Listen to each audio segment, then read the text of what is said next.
சாய்ராம். ஜெய் ஜெய் சாய்ராம். குருவே சாய்ராம். குரு கடாட்சம். இன்றைக்கி எதை பார்க்கலான்னா ஈகோ அப்படிங்கிற டைட்டிலில் பார்க்கலாம். சரிங்களா? இப்போ நேற்று என்ன பார்த்தோம்? மகிழ்ச்சி, மகிழ்வித்து மகிழ் அப்படின்னு பார்த்தோம் இல்லைங்களா? இப்போது அதில் என்ன சொன்னாங்க? நான் வாட்ஸ்அப்பில் அனுப்பினேனே, நீங்கள் பார்த்தீங்களா அந்த காளி கதையை? நீங்கள் நினச்சிருப்பீங்க தானே, என்னடா பெண்களை பூமாதேவிக்கு சமம் அப்படின்னு சொல்லிட்டு கூடவே அந்த காளி கதையை அனுப்பிச்சி விட்டுட்டாங்களே அப்படின்னு யோசிப்போம் தானே. அது எதுக்குன்னா, பெண்கள் பூமாதேவிக்கு சமந்தான், ஆனால் தேவைப்பட்டால் காளி வேஷமும் போடுவாங்க.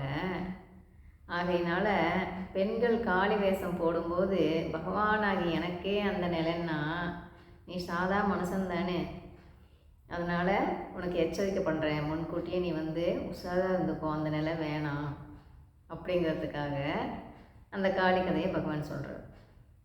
இதுவும் அந்த பகவானோட லீலை தானே எல்லாமே. எதுக்காக சொல்கிறார்? பகவானுக்கே இந்த நிலை, நீ சாதா மனுஷன், எப்போ நீ ஈகோ விடணுமா விடக்கூடாதான் நீயும் முடிவு பண்ணிக்கோ, அந்த சங்கடமான சூழ்நிலைக்கு போகாத அப்படின்னு சொல்கிறதுக்காக தான் பகவான் காளி கதையை காட்டினார். சரிங்களா? அப்போது இப்போ நாம் பிரபஞ்சத்துக்கிட்ட இப்போ நாம் நமக்குள்ளே தேடல் இருந்துக்கிட்டே இருக்கோம் இல்லைங்களா? நாம் ஏதோ ஒன்று தேடிட்டு இருக்கோம் உள்ளுக்குள்ளே.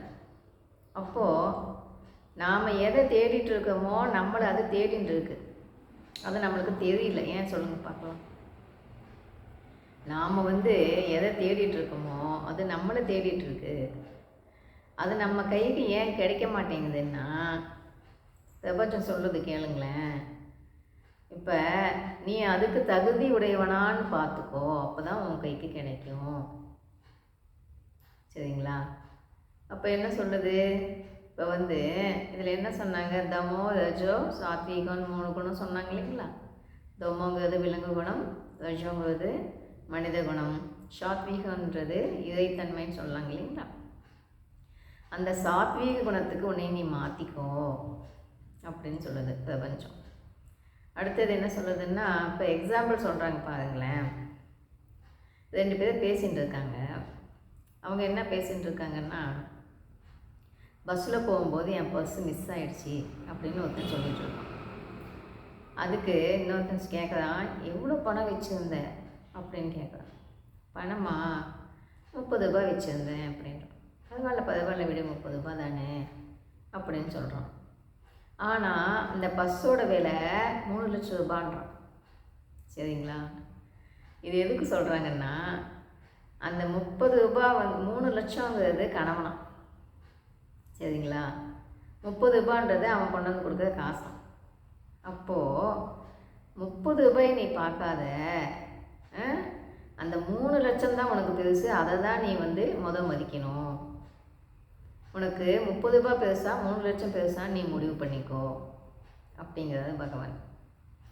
அடுத்தது மனைவிக்கு என்ன சொல்கிறாங்கன்னா, மனைவி கிட்ட இப்போ ஒரு பெண்கிட்ட 3 ரூபாய் இருக்குதுன்னு வச்சுக்கோங்களேன். 3 ரூபாய் இருந்தால் கூட 3 ருபீஸ் இருந்தால் கூட, பெண்கிட்ட 3 ருபீஸ் இருந்தால் கூட அதை எப்படி சொல்கிறாங்கன்னா, 3 ரூபாய் தான் அவங்க வச்சிட்ருப்பாங்க. ஆனால் 3 ரூபாயே வச்சுட்டு இருந்தாலும் அவங்க 30 லட்சத்துக்கு சமானம். அப்போது நீ 30 லட்சம் வசதியாக இல்லையான்றதை நீ முடிவு பண்ணிக்கோ அப்படின்னு கணவன்கிட்ட சொல்கிற. சரிங்களா? அப்போது என்ன சொல்கிற? கணவன் மனைவி 2 பேரும் புரிதலோடு வாழும்போது தான் சந்தோஷமாக வாழ முடியும். அப்படி நீங்கள் கணவன் மனைவியாக இருந்தாலும் மற்றவங்களாக இருந்தாலும் எல்லாத்தையுமே புரிஞ்சிட்டு நாம் வாழும்போது மட்டும்தான், அப்போ தான் நீ கேட்குறத நான் உடனே உனக்கு கொடுப்பேன். புரிதல் ரொம்ப அவசியம் அப்படின்னு சொல்கிறேன். சரிங்களா?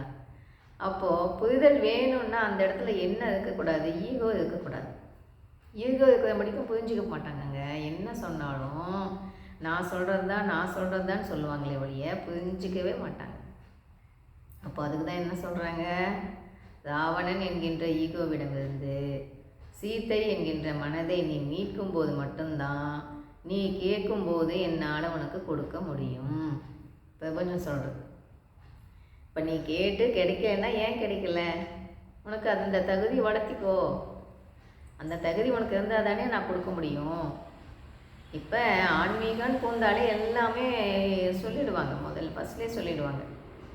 இப்படி தான் என்னென்ன செய்யணும், என்னென்ன செய்யக்கூடாது, கடைப்பிடிக்க வேண்டியவை எவை, கூடாதவை எவை எல்லாமே சொல்லிடுவாங்க இல்லைங்களா?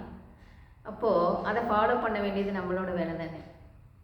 அதெல்லாம் ஒவ்வொன்றா நாங்கள் பண்ணிகிட்டே இருக்கும்போது அப்போ தான் நாம் பண்ணுற பயிற்சி வந்து தீயாக வேலை செய்யும். உள்ளுக்குள்ளே இங்கே ஜோதி இருக்கு இல்லைங்களா? அப்போ தான் அது நல்லா மேலே மேலே பிரகாசமாக இதாகும். நம்ம பண்ணுற பயிற்சியில் எப்போ தீயாக வேலை செய்யும்?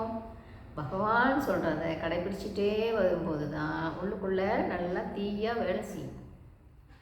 அப்போ தான் வந்து டக்கு டக்கு டக்குன்னு அடுத்தடுத்த ப்ரமோஷன் பகவான் கொடுத்துட்டே போவார். நம்ம எதுவுமே கேட்க வேணாங்க, கேட்காமலேயே தன்னால் நடக்கும். அவ்வளோ பெரிய பொக்கிஷம் தான் இந்த தவம். அதாவது தவம் பண்ணிவிட்டு ஒரு 10 நிமிஷம் அமைதியாக உட்காந்துட்டு எழுந்திரிச்சோன்னு வைங்களேன், அது பயிற்சி பண்ண தான் உட்காந்தா உடனே தவம் பிடிக்கும் உடம்புல.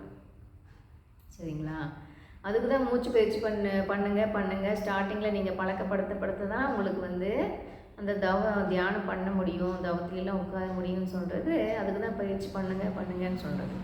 அப்போது பண்ண என்ன ஆகும்னா, அப்போ தான் வந்து நம்ம ஒரு 10 நிமிஷம் மட்டும் தியானத்தில் உட்காரும்போது கூட மனசு ஒருநிலைப்பட்டு நாம் உட்காந்தோன்னு வைங்களேன், மூச்சு பயிற்சி பண்ணிவிட்டு பண்ண அப்படியே அது நம்ம பழகிட்டோன்னு வைங்களேன், சும்மா நம்ம 10 நிமிஷம் உட்காந்தா கூட தியானத்தில் நல்லா அப்படியே உட்காந்துடலாம். அப்போது அமைதியாக ஒரு 10 நிமிஷம் எந்த சிந்தனையும் இல்லாமல் நம்ம உட்காந்துட்டு இருந்திருக்கும்போது என்ன ஆகும்னா, அன்றைக்கி முழுக்க மனசு அப்படியே ரிலாக்ஸாக இருக்கும். நீங்கள் எந்த வேலை செய்கிறீங்களோ அதில் மட்டும் கான்சன்ட்ரேஷன் பண்ணி செய்ய முடியும். அப்போ தான் அப்போது மனசில் எந்த கவலையும் இல்லாமல் வேறு எதையுமே நினைக்காம ஆனந்தமாக மகிழ்ச்சியாக நாம் பண்ணுற வேலையை நம்ம ஒவ்வொன்றா பண்ணிக்கிட்டே இருக்கலாம். மனசுக்கு இனிய மருந்து எது? தியானம், சத்சங்கம். அதை பண்ணும்போது மட்டும்தான் நம்மளுக்கு வந்து மனசு அவ்வளோ அமைதியாக ஆகிடும்.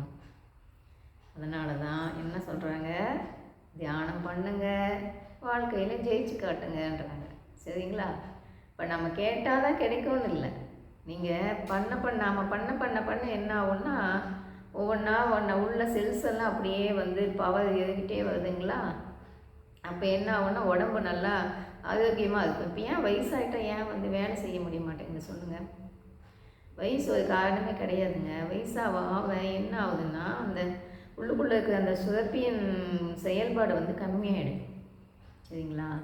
அந்த சுரப்பி வந்து ஒழுங்காக வேலை செய்யலைங்கும்போது நம்மளால் வந்து ஒழுங்காக வந்து உடம்பு கெடுறதெல்லாம் அதனால தான் ஆகுது. இப்போது அந்த சுரப்பியனோட செயல்பாடு கம்மியாகுது. 50 வயசுக்கு மேலே ஆக அந்த சுரப்பியனோட செயல்பாடு வந்து கம்மியாகுது. அப்போ வந்து நாம் இந்த பயிற்சியெல்லாம் தவம்லாம் பண்ணிகிட்டே இருக்கும்போது என்ன ஆகும்னா, அந்த சுரப்பி வந்து திரும்பவும் நல்லா ஆக்டிவேட் ஆகிடும். அப்போ என்ன ஆகும், பழையபடியே நம்மளால் எல்லாத்தையுமே செய்ய முடியும்.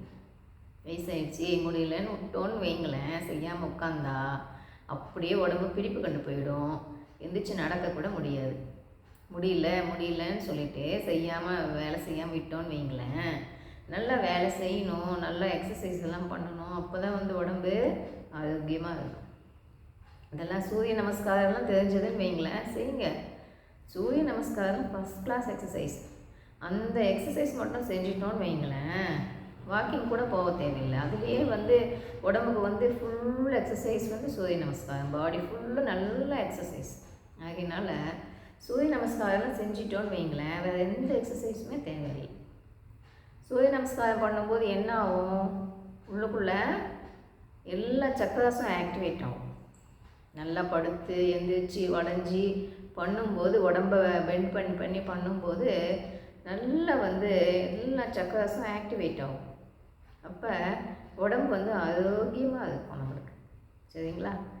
அப்போ நம்ம உடம்பை ஆரோக்கியமாக வச்சுக்காமல் இருக்கிறதும், நம்ம மனசை ஆரோக்கியமாக வச்சுக்காமல் இருக்கிறதும் நம்ம கையில் தான். அது வெளியில் இல்லை.